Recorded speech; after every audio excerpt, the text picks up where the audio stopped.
فرزند زہرا یہ حالات برے ہیں۔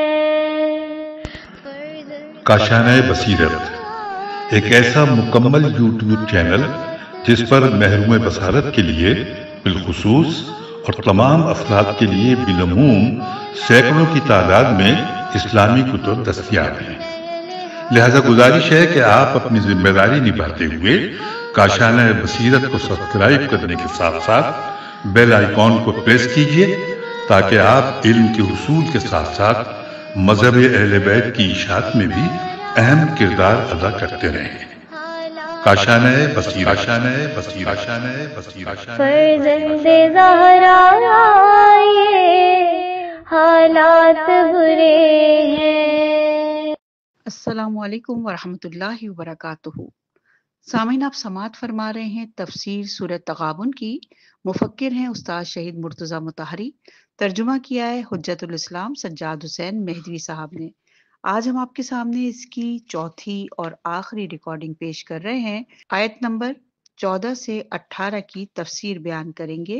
اے ایمان والو، تمہاری بعض بیویاں اور تمہاری بعض اولادیں تمہارا دشمن ہیں، تمہاری دشمن ہیں، بس تم ان سے ڈرتے رہو، ہوشیار رہو، اور اگر معاف کرو، درگزر کرو اور بخش دو تو اللہ بڑا بخشنے والا ہے، بڑا رحم کرنے والا ہے۔ تمہارے مال، تمہاری اولاد ایک بڑی آزمائش ہیں، اور اللہ ہی ہے جس کے پاس بڑا اجر ہے، اور جہاں تک ہو سکے اللہ کی نافرمانی سے ڈرو اور سنو اور اطاعت کرو اور مال خرچ کرو، یہ تمہارے لیے بہتر ہے۔ اور جو شخص اپنے نفس کے بخل سے بچایا گیا تو وہی لوگ فلاح پانے والے ہیں۔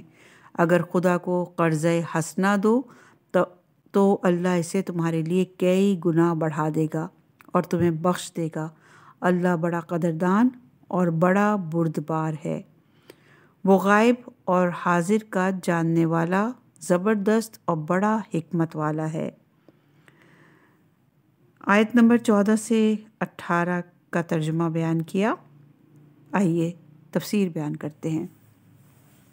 پہلی دو آیات کی مختصر تفسیر گزشتہ درس میں عرض کر دی، اسے دوبارہ زیادہ وضاحت کے ساتھ بیان کریں گے۔ پہلی آیت میں ارشاد ہو رہا ہے، اے ایمان والو، تمہاری کچھ شریک حیات اور تمہاری بعض اولاد تمہاری دشمن ہیں۔ عرض ہوا کہ ازواج شریک حیات کے معنی میں ہے، اس میں مرد بھی شامل ہیں اور عورت بھی شامل ہے۔ اس بات کی جانب توجہ رہے کہ یہ جو فرماتا ہے کہ تمہاری بعض شریک حیات اور بعض بچے تمہارے دشمن ہیں، مراد یہ نہیں کہ تمہارے بعض شریک حیات اور بعض بچے تمہاری نسبت دشمنی کے جذبات رکھتے ہیں۔ اس میں کوئی شک نہیں کہ ایسا ہوتا ہے، یعنی بہت زیادہ ایسا ہوتا ہے کہ شریک حیات کی نسبت یا بچوں میں اپنے والد کی نسبت دشمنی کے جذبات ہوتے ہیں۔ یہ اپنی جگہ آیت قرآن کی بحث فی الوقت اس بارے میں نہیں۔ بحث اس بارے میں ہے کہ کبھی کوئی چیز انسان کے لیے اس انداز کی ہو جاتی ہے کہ انسان کے لیے اس کا اثر دشمن کے اثر کی طرح سے ہو جاتا ہے۔ تمہاری خاص سرگرمی جو اس کی نسبت ہے وہ تمہارے ساتھ ایسا سلوک کرتی ہے جو ایک دشمن کرتا ہے۔ پس یہاں مراد وہ شریک حیات یا وہ بچے نہیں ہیں جو واقعاً اپنے شریک حیات کی نسبت یا اپنے والد کی نسبت دشمنی اور کینے کے جذبات رکھتے ہیں۔ اس کے برخلاف وہ موارد مراد ہیں کہ بہت زیادہ محبت کے جذبات رکھتے ہیں، اور آیت کی شان نزول میں بھی پیغمبر اکرم صلی اللہ علیہ وآلہ وسلم کے ایک صحابی کا نام لیتے ہیں کہ جب کبھی وہ کسی ہجرت یا کسی جہاد میں شرکت کرنا چاہتے تھے یا کسی کار خیر میں حصہ لینا چاہتے تھے تو ان کی بیوی بچے اس شدید محبت کی وجہ سے جو ان سے تھی ان کے سامنے گریہ وزاری کرنے لگ جاتے اور آخرکار انہیں اپنے ارادے سے منحرف کر دیتے۔ یہ اس کے دشمن تو نہیں تھے، بلکہ چونکہ اس سے بہت زیادہ محبت کرتے تھے اس لیے روتے رہتے تھے، لیکن ان کا رویہ عملی طور پہ ایک دشمن کا رویہ تھا۔ پیغمبر اکرم صلی اللہ علیہ وآلہ وسلم نے فرمایا، تمہارے دشمن وہ لوگ نہیں ہیں جو میدان جنگ میں تمہارے ساتھ مقابلہ کرتے ہیں اور تم ان سے جنگ کرتے ہو اور وہ مارے جاتے ہیں، بلکہ تمہارے دشمن ایک تو تمہارا اپنا نفس ہے جو تمہارے دو پہلوؤں کے درمیان موجود ہے، اور دوسرے تمہارے وہ بیوی اور بچے ہیں جو تمہاری راہ میں رکاوٹ بن جاتے ہیں۔ البتہ قرآن بھی فرماتا ہے تمہارے بعض شریک حیات اور بعض بچے تمہارے دشمن ہیں، سارے شریک حیات اور سارے بچے نہیں۔ عنوان ہے انسان کے 3 دشمن۔ انسان کا نفس جو کہ انسان کا دشمن ہے، کس قسم کا دشمن ہے؟ انسان کے نفس کا انسان کے ساتھ دشمن ہونا کیا اس معنی میں ہے کہ وہ انسان کے ساتھ کینہ توزی کے جذبات رکھتا ہے، یا صرف یہ چاہتا ہے کہ اپنی خواہش کے مطابق عمل کرے؟ لیکن جیسے ہی یہ اپنی خواہش کے مطابق عمل کرنا چاہتا ہے، اس عمل کا نتیجہ دشمنی کے انداز میں ہوگا۔ دوسری بات صحیح ہے، یہی وجہ ہے کہ ارشاد فرمایا فَحَذِرْهُمْ، ڈرو اور احتیاط کرو ان دشمنوں کی دشمنی سے جو دشمنی کے چہرے کے ساتھ انسان کے سامنے آتا ہے۔ اس کا خطرہ اس دشمن سے کم ہے جو دشمنی کے چہرے کے ساتھ نہیں آتا، حتیٰ کہ دشمنی کے ارادے سے بھی سامنے نہیں آتا۔ یہاں سے معلوم ہوتا ہے کہ انسان کے 3 قسم کے دشمن ہو سکتے ہیں۔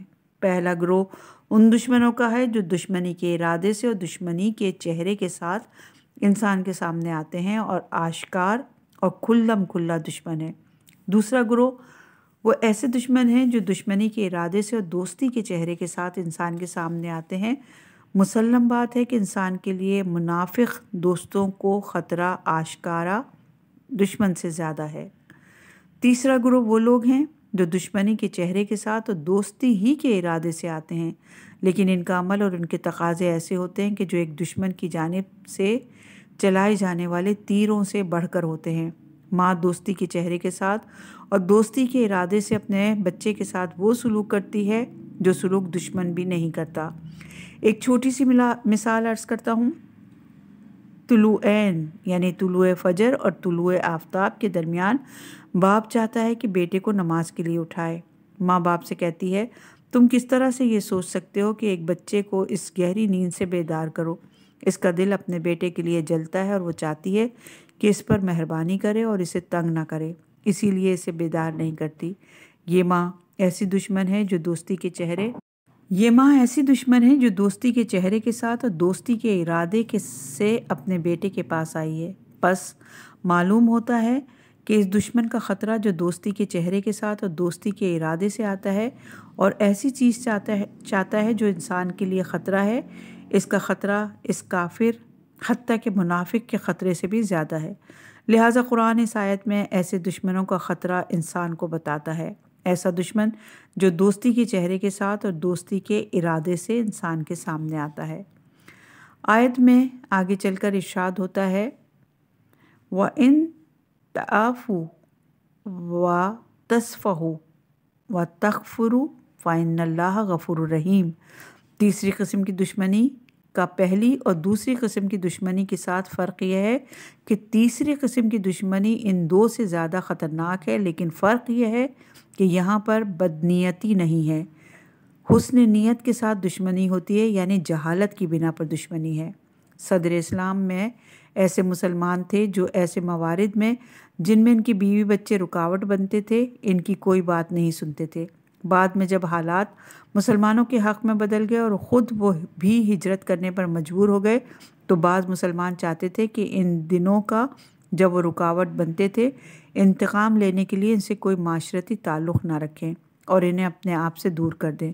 قرآن فرماتا ہے تم لوگ ان کی باتوں پر کان نہ دھرو، لیکن ان کی دشمنی بھی دل میں نہ رکھو، عفو کرو اور صلح کرو،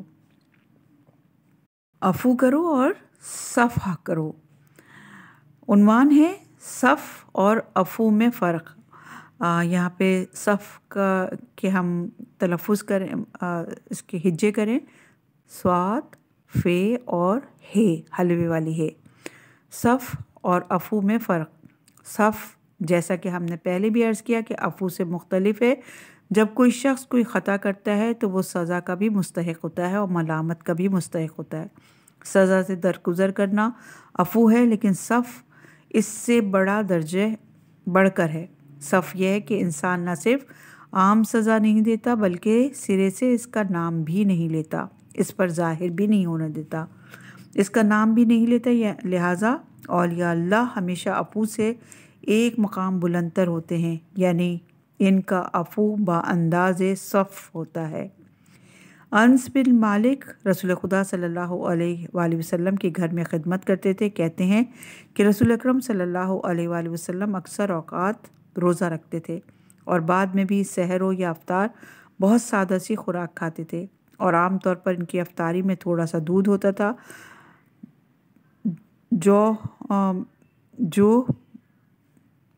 جو میں فراہم کر کے رکھتا تھا، یعنی انس۔ ایک رات جب آپ صلی اللہ علیہ وآلہ وسلم اپنے چند اصحاب کے ساتھ تھے، بہت دیر سے گھر واپس آئے، اتنی دیر سے کہ میں سمجھا کہ انہوں نے کسی صحابی کے گھر افطار کر لیا ہے۔ میں نے بھی دودھ خود پی لیا اور جا کر سو گیا۔ جب آپ آئے تو میں نے محسوس کیا کہ آپ صلی اللہ علیہ وآلہ وسلم نے اب تک افطار نہیں کیا۔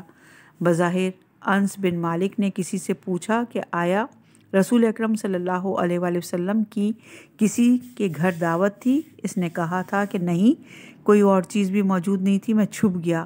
جب آپ صلی اللہ علیہ وآلہ وسلم نے دیکھا کہ کوئی چیز نہیں ہے تو آپ صلی اللہ علیہ وآلہ وسلم جا کر سو گئے۔ انس، جنہوں نے خود یہ واقعہ سنایا، کہتے ہیں کہ رسول اکرم صلی اللہ علیہ وآلہ وسلم جب تک زندہ تھے اس بارے میں میرے سامنے کبھی کوئی ذکر نہیں کیا۔ اسے کہتے ہیں صف۔ قرآن فرماتا ہے عفو کرو اور صف کرو۔ وَتَغْفِرُوا، غفران غفر سے ہے، یعنی چھپانے کے معنی میں، چھپانا۔ پھر ایک اور بالاتر درجہ ہے، یعنی گناہ کو رحمت سے چھپا دینا۔ کیوں کہتے ہیں مغفرت الہی؟ اس لیے کہ انسان بارگاہ الہی میں کسی ایسے گناہ کا مرتکب ہوتا ہے جس پر وہ سزا کا مستحق ہوتا ہے۔ خداوند متعال اسے سزا نہیں دیتا اور اس سے صف کر لیتا ہے، اور بندے کے منہ پر کچھ ظاہر بھی نہیں کرتا، اور اس سے بڑھ کر یہ کہ اسے چھپا دیتا ہے، ڈھانک دیتا ہے۔ یہ ڈھانپنا ان چیزوں میں سے ہے جو دوسروں کے باخبر ہونے سے روکتی ہے، اور دوسرا یہ کہ اپنی رحمت اور فضل سے کچھ بڑھا کر دیتا ہے۔ اس لیے قرآن فرماتا ہے وَإِن تَعْفُوا وَتَصْفَحُوا وَتَغْفِرُوا فَإِنَّ اللَّهَ غَفُورٌ رَحِيمٌ۔ اگر خطا کار بیوی بچوں سے عفو کرو، صف کرو، غافر بنو گے تو جان لو کہ خدا بھی غفور الرحیم ہے، یعنی اگر ایسا کرو گے تو تم نے وہی کام کیا جو خدا گناہگار بندوں کے ساتھ کرتا ہے۔ اسم یا غفور کے مظہر بنو، اسم یا رحیم کے مظہر بنو۔ یہ ان موارد میں سے ہے کہ جہاں جملہ شرطیہ میں ایسی چیز کو جو علت کے مقام پر ہے اسے جزا کا جانشین بنایا گیا ہے۔ قرآن کریم میں اس کی مثال بہت ہیں، اور یہ بلاغت کا ایک فن ہے۔ سورہ لقمان میں پہلے ہم پڑھ چکے ہیں وَمَن يَشْكُرُ فَإِنَّمَا يَشْكُرُ لِنَفْسِهِ۔ جو بندہ بھی شاکر ہو وہ جان لے کہ یہ شکر خود اس کے فائدے میں ہے۔ خدا کو بندوں کے شکر کی کوئی ضرورت نہیں، اور شکر کا اثر خود بندوں ہی کی طرف پلٹتا ہے۔ بندگی تکامل انسان کی موجب ہے۔ یہ جملہ شرط اور جزا کی صورت میں بیان ہوا ہے۔ آگے چل کر ارشاد ہوتا ہے وَمَن كَفَرَ فَإِنَّ اللَّهَ غَنِيٌّ حَمِيدٌ، سورہ لقمان کی آیت نمبر 12۔ اور جو کفر کرے اس کا نقصان خود اس کی جانب پلٹتا ہے، لیکن اس کا نقصان خود اس کی طرف پلٹتا ہے، جزا کے عنوان سے نہیں آیا، بلکہ اس کی جگہ پر فرمایا کہ خدا تمام لوگوں سے بے نیاز ہے۔ مورد بحث آیت میں بھی یہ نہیں فرماتا کہ اگر عفو کرو گے تو صف کرو گے اور معاف کرو گے تو یہ تمہارے لیے بہت بہتر ہے، بلکہ فرماتا ہے پس بے شک خدا غفور الرحیم ہے، اور اس سے سمجھا جا سکتا ہے کہ یہ عفو و صف اور غفر کس قدر اچھا ہے۔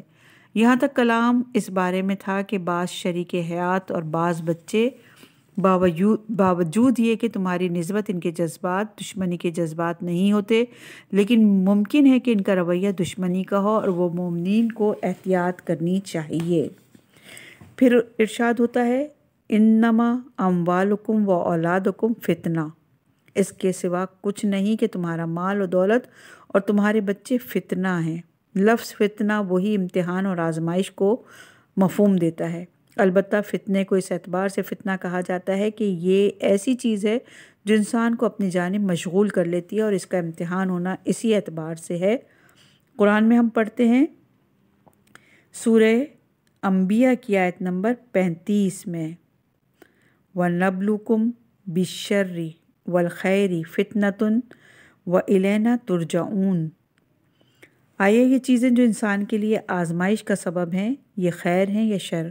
ممکن ہے کہ کوئی چیز بظاہر خیر ہو یعنی نعمت ہو، اور ممکن ہے کہ کوئی چیز شر ہو یعنی بلا ہو، لیکن اصل بات یہ ہے کہ انسان اس چیز کے مقابلے میں جو اس کے لیے امتحان کا موضوع ہے کیا رد عمل دکھاتا ہے۔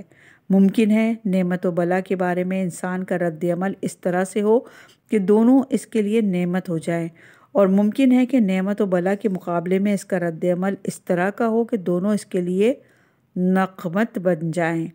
یہی وجہ ہے کہ ہر اس چیز کو برا نہیں سمجھ لینا چاہیے جو انسان کے لیے سبب امتحان ہو، بلکہ اسے اچھی طرح سے سمجھنا چاہیے، کیونکہ امتحان 3 مختلف کاموں کے لیے لیا جاتا ہے۔ 3 قسم کے امتحانات۔ کبھی امتحان وہی ہوتا ہے جسے آزمائش اور ٹیسٹ کہتے ہیں، چنانچہ امتحان کنندہ جب کسی مجہول چیز کو معلوم بنانا چاہتا ہے تو آزمائش اور ٹیسٹ کرتا ہے۔ مثلاً غذائی اشیاء کو لیبارٹری میں لے جایا جاتا ہے تاکہ دیکھیں کہ صحیح و سالم ہیں یا نہیں۔ یہ وہ امتحان ہے جس سے امتحان کنندہ کا مقصد یہ ہے کہ وہ کسی حقیقت کو دریافت کر لے۔ خداوند متعال کے حوالے سے بندوں کی نسبت ایسا امتحان کوئی معنی نہیں رکھتا۔ دوسری قسم اس امتحان کی ہے جو اتمام حجت کے لیے ہوتا ہے، یعنی اس لیے ہوتا ہے کہ خود امتحان ہونے والے پر کوئی بات ثابت کی جائے۔ ایسا استاد جو پورا سال شاگردوں کے ساتھ محنت کرتا ہے وہ خود جانتا ہے کہ کس شاگرد کو پاس کرے اور کس کو فیل، کس کو 20 میں سے 20 دے، کس کو 19 اور کس کو 14۔ لیکن یہ بات مسلم ہے کہ اگر امتحان کیے بغیر وہ نمبر دینا چاہے گا تو جس نے 20 نمبر لیے ہیں اس کے علاوہ سب ہی اعتراض کریں گے۔ چنانچہ وہ امتحان لیتا ہے تاکہ سب پر واضح ہو جائے کہ جو نمبر وہ دینا چاہتا ہے وہ سب درست ہیں۔ البتہ ایک استاد ممکن ہے کہ امتحان کے نتیجے سے واقف نہ ہو، لیکن اگر جانتا ہو تو بھی امتحان لیتا ہے تاکہ بات سب کے لیے واضح ہو جائے اور اتمام حجت ہو جائے۔ اس معنی میں امتحان خدا کے حوالے سے بے معنی نہیں بلکہ با معنی ہے۔ ممکن ہے خداوند متعال کسی بندے کو امتحان میں ڈالے تاکہ اس پر حجت تمام ہو جائے۔ تیسری قسم کا امتحان جو کہ زیادہ اہمیت رکھتا ہے، امتحان ہونے والے شخص کے لیے عملی مشق کے معنی میں ہے، یعنی خداوند متعال، البتہ یہ خداوند متعال کے علاوہ دوسروں پر بھی صادق ہے، انسان کو امتحان کی بھٹی میں ڈالتا ہے تاکہ جو استعداد اس کے اندر ہے وہ بھٹی میں جا کر ظاہر ہو جائے، اس انسان کی طرح جو خود کو یا کسی دوسرے کو پانی میں ڈال دیتا ہے تاکہ تیرنا سیکھ لے۔ امتحان کی یہ قسم ایک قسم کا عمل اور سلوک ہے تاکہ کمال حاصل ہو جائے۔ پانی سے لڑنا اور پانی کے اندر جا کر کوشش کرنے کا عمل ہے جس سے انسان تیرنا سیکھتا ہے۔ اگر کسی سے کہا جائے کہ جاؤ پانی میں تیرو، وہ کہے کہ مجھے تیرنا نہیں آتا، جب تیرنا سیکھ لوں گا تب پانی میں اتروں گا، تو ایسا شخص اگر 50 سال بھی کسی نہر یا تالاب کے کنارے کھڑا رہے اور دوسروں کو تیرتا ہوا دیکھتا رہے یا کتاب کے اندر تیراکی کے قواعد پڑھ لے تو تیراک نہیں بن سکتا۔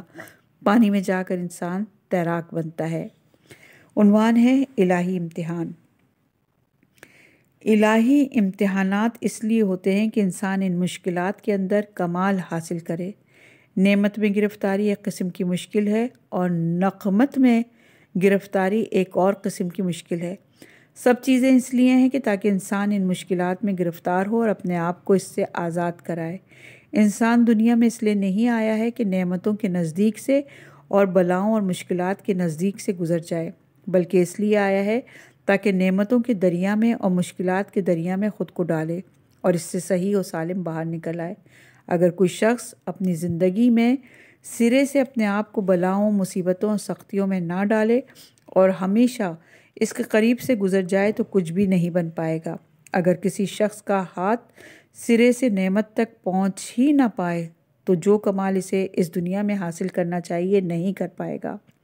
انسان کا کمال اس میں ہے کہ دنیا میں نعمتوں اور مشکلات سے زیادہ سے زیادہ دست و پنجہ لڑائے اور اس میدان سے سرخرو ہو کر نکلے۔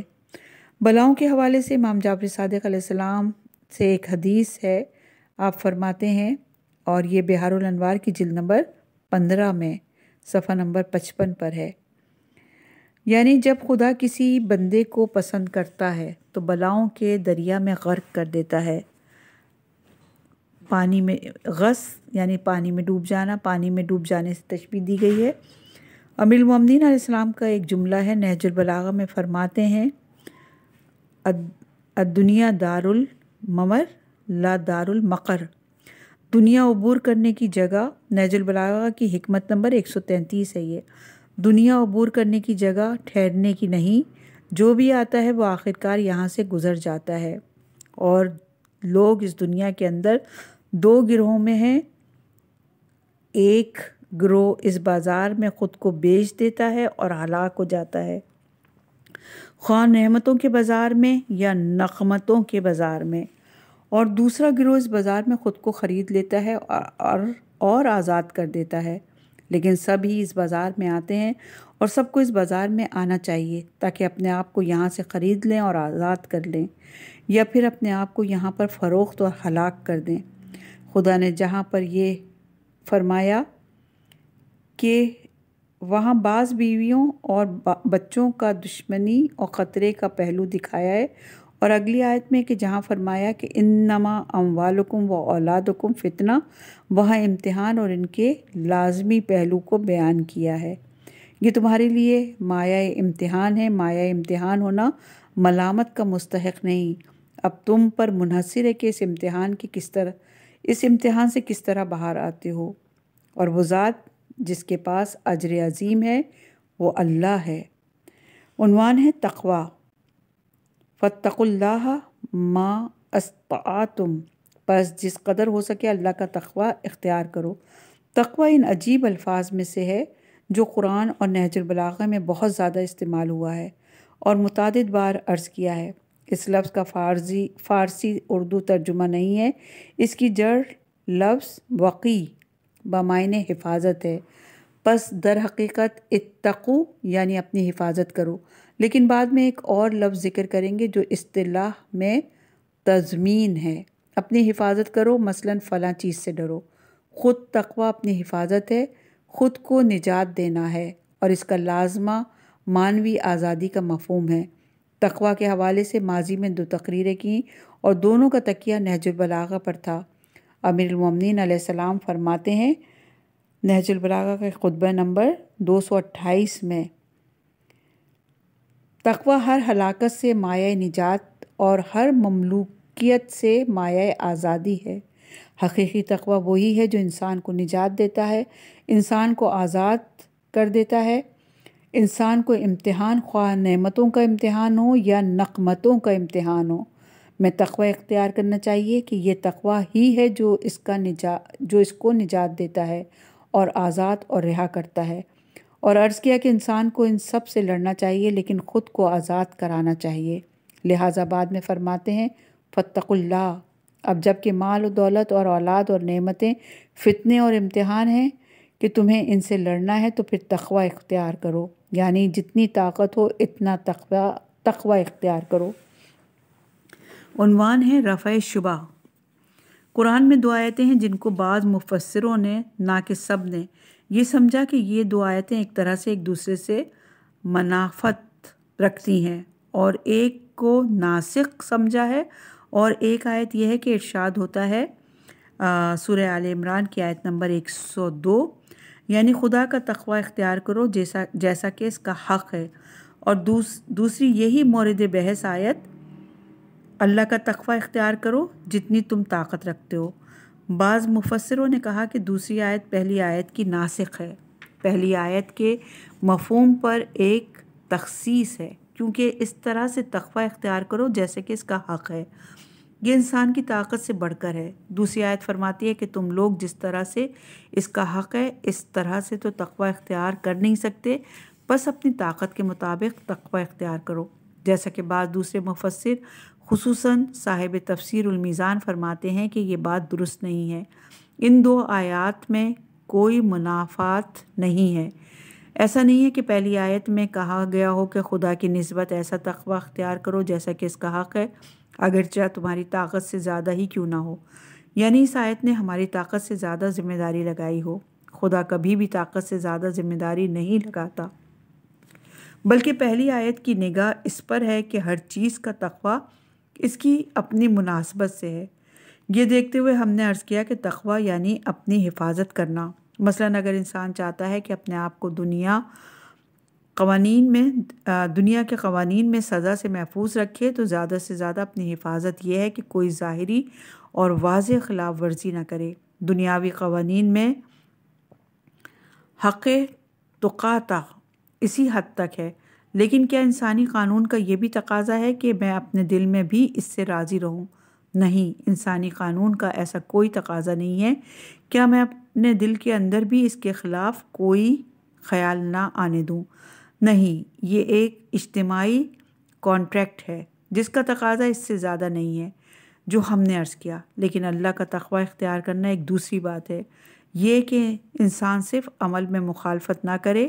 یہ تقوی الہی کا ایک درجہ ہے، قلب کا تقوی، عقل کا تقوی، تمام وجود کا تقوی، یہ سب تقوی کے درجات ہیں۔ پس وہ آیت جو فرما رہی ہے اتقوا اللہ حق تقاتہ، اس کی نگاہ کیفیت پر ہے، اور تقوی الہی کی کیفیت دوسرے تقووں سے مختلف ہے۔ اور فاتقوا اللہ ما استطعتم میں کہنا چاہتا ہے کہ اپنی ساری طاقت تقوی میں لگاؤ جس حد تک بھی ہو سکے، اور سنو یعنی خدا کے حکم اور خدا کے فرمان کو سنو۔ کہتے ہیں کہ سنو سے مراد یہ نہیں کہ اطاعت کرو، کیونکہ آگے ارشاد ہو رہا ہے کہ وَأَطِیعُوا، سنو یعنی تسلیم ہو جاؤ، یعنی اپنے دل سے عقیدہ پیدا کرو، جان لو کہ تمہارے اپنے فائدے میں ہے۔ وَاسْمَعُوا وَأَطِیعُوا تقوی کے دو درجے ہیں۔ وَأَنفِقُوا خَیْرًا لِأَنفُسِکُم، جو چیز تمہارے لیے خیر ہے اسے انفاق کرو۔ اس آیت کے معنی میں چند احتمالات ہیں۔ انفقوا کا مطلب تو معلوم ہے کہ وہی خرچ کرنا ہے، خصوصاً اور اس سے پہلے مال کا ذکر تھا، انما اموالکم و اولادکم فتنہ۔ اگر خیراً انفقوا کا مفعول ہو یعنی خیر کو انفاق کرنا، قرآن میں متعدد بار حلال دولت کے لیے خیر کی تعبیر آئی ہے، جیسے سورہ بقرہ کی آیت نمبر 180۔ یہاں پر بھی ارشاد ہوتا ہے کہ انفقوا خیراً لانفسکم، اس خیر میں سے اپنے لیے کچھ انفاق کرو، کہ بعض مفسروں نے کہا اس میں اجتماعی مفہوم ہے، یعنی اگر آپ اپنے مال میں سے دوسرے لوگوں کو خیر پہنچائیں تو خود کو ہی پہنچایا، یعنی دوسرے بھی آپ ہی کی طرح ہیں، انہیں اپنا سمجھیں اور غیر نہ سمجھیں۔ لیکن کچھ دوسرے مفسروں نے جیسے صاحب تفسیر المیزان نے آیت کی تفسیر دوسرے انداز سے کی ہے، کہا قرآن میں متعدد بار اعمال انسان کو آگے بھیجی ہوئی چیز قرار دیا ہے۔ مثلاً سورہ حشر کی آیت نمبر 18، یا ایھا الذین آمنوا اتقوا اللہ ولا تنظر نفس ما قدمت لغد، اور ما قدمت یداہ، اور یہ آیت ہے سورہ کہف کی آیت نمبر 18۔ اسی طرح بما قدمت ایدیہم، یہ آیت ہے سورہ بقرہ کی آیت نمبر 95۔ بما قدمت ایدیہم کی تعبیر بھی قرآن میں زیادہ آئی ہے۔ بنابراً آیت کا معنی یہ ہے کہ خیر کو اپنے لیے انفاق کرو اور آگے بھیجو، تمہارے اعمال پہلے سے آگے بھیجی ہوئی چیز ہے، کوشش کرو کہ جو چیز تم آگے بھیج رہے ہو وہ خیر ہے۔ عنوان ہے شح نفس، وَمَن یوق شح نفس فَأُولَئِکَ هُمُ الْمُفْلِحُونَ۔ یہ مضمون اس سے پہلے کی آیات میں بھی آیا ہے، سورہ حشر میں بھی اس مضمون کو پڑھا ہے۔ شح یعنی وہ بخل جس کے ساتھ لالچ اور ہرس بھی ہو، بخل یعنی نہ دینا۔ اس کے مقابلے میں جو جود یعنی بخشش ہے۔ قرآن میں لفظ بخل بھی آیا ہے اور لفظ شح بھی، جیسا کہ بعض لوگوں نے کہا کہ یعنی وہ رکنے اور نہ دینے کی حالت۔ فارسی میں بھی کہتے ہیں کہ فلاں شخص بخیل آدمی ہے، یعنی روکنے والا آدمی ہے، جود و بخشش نہیں کرتا۔ شح بخل سے ہے اور ساتھ میں ہرس بھی۔ اب ممکن ہے کوئی انسان بخیل ہو، یعنی جو کچھ اس کے پاس ہے اس کی نسبت روکنے والا ہو، لیکن اس بات کا حریص نہ ہو کہ اسے اور زیادہ مل جائے۔ حریص نہیں ہے لیکن جو کچھ اس کے پاس ہے اسے کوئی اس کے ہاتھ سے نکال نہیں سکتا۔ کچھ دوسرے لوگ حریص ہیں، ہوس رکھتے ہیں اور ہمیشہ یہی چاہتے ہیں کہ اور جمع کر لیں، لیکن اس کے ساتھ بخشش کرنے والے بھی ہوتے ہیں۔ لیکن شوہی، شین حلوے والی ہے، یہ اور ہے دوبارہ حلوے والی، شوہی ایسے آدمی کو کہتے ہیں جس میں دونوں باتیں جمع ہو گئیں، وہ حریص بھی ہو اور ہمیشہ جمع کرنا چاہتا ہو، اور جو چیز اس کے پاس ہو وہ کسی قیمت پر اس کی بخشش کے لیے تیار نہیں ہوتا۔ مال و دولت کی نسبت یہ بدترین صفت ہے۔ دور اسلام میں رسول اکرم صلی اللہ علیہ وآلہ وسلم طواف کر رہے تھے۔ ایک شخص کو دیکھا کہ وہ طواف کی حالت میں اس طرح سے دعا کر رہا ہے، خدایا مجھے بخش دے، اگرچہ میں جانتا ہوں کہ مجھے معاف نہیں کرے گا۔ فرمایا خدا تجھے کیوں نہیں بخشے گا؟ عرض کیا یا رسول اللہ میرا گناہ بہت بڑا ہے، پہاڑوں اور زمین اور آسمان سے بھی بڑھ کر ہے۔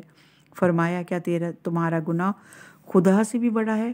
تمہارا خدا سے تو بڑا، تو کہنے لگا خدا سے تو بڑا نہیں، تمہارا گناہ کیا ہے؟ کہنے لگا یا رسول اللہ میں ایسا آدمی ہوں کہ اگر کوئی میرے پاس آ کر 1 درہم مانگے تو میری جان نکلنے لگتی ہے۔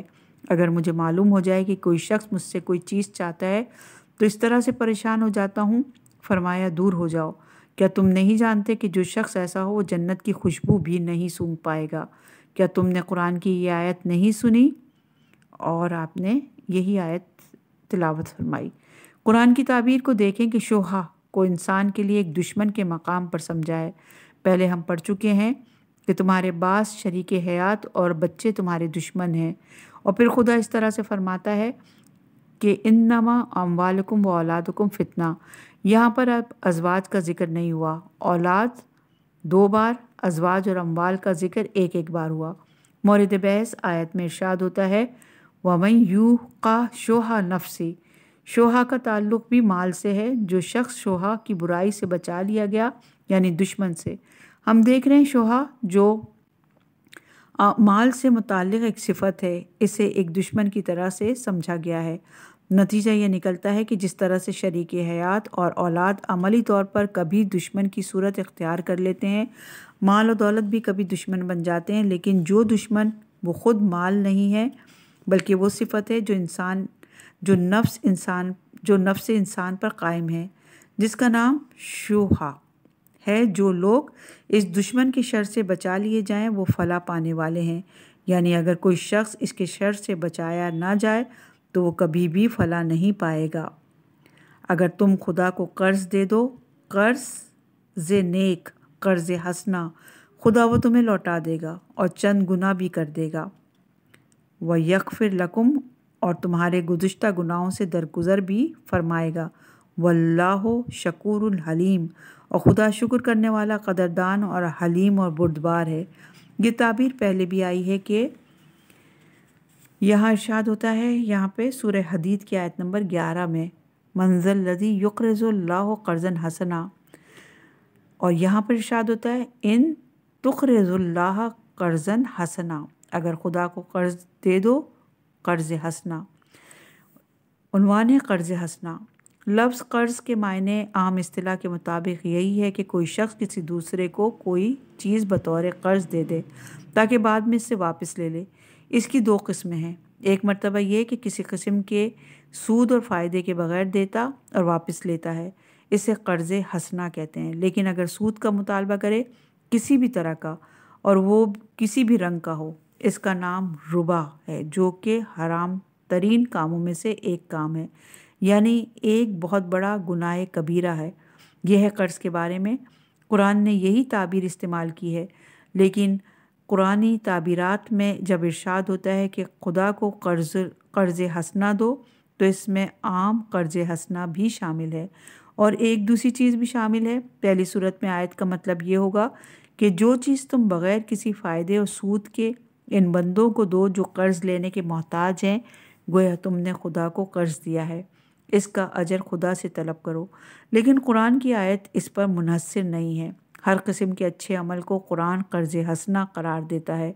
خصوصاً مالی نیکی کو، یعنی جو کچھ تم انفاق کرتے ہو، جو انفاق تم راہ خدا میں کرتے ہو، در حقیقت تم نے خدا کو قرض دیا ہے، یعنی انسان کا کوئی انفاق اس کے ہاتھ سے جاتا نہیں ہے، اتنا ہی ہے کہ تم انفاق کرتے ہو، در حقیقت تم نے خدا کو قرض دیا ہے۔ سورہ تغابن کی تفسیر اپنے اختتام کو پہنچی۔ پروردگار سے دعا ہے کہ پروردگار اپنی بارگاہ میں قبول فرمائے، اور اس کے پڑھنے میں دانستہ یا نادانستہ اگر غلطی ہوئی ہو تو پروردگار بڑا غفور و رحیم ہے، بڑا معاف کرنے والا ہے، وہ یقیناً کہ ہماری غلطی کو معاف فرمائے گا۔ پروردگار ہمارے اس پڑھنے کو ہمارے لیے، ہمارے مرحومین کے لیے، آپ تمام سننے والوں کے لیے اور آپ تمام کے مرحومین کے لیے توشہ آخرت قرار دے۔ آمین الہی۔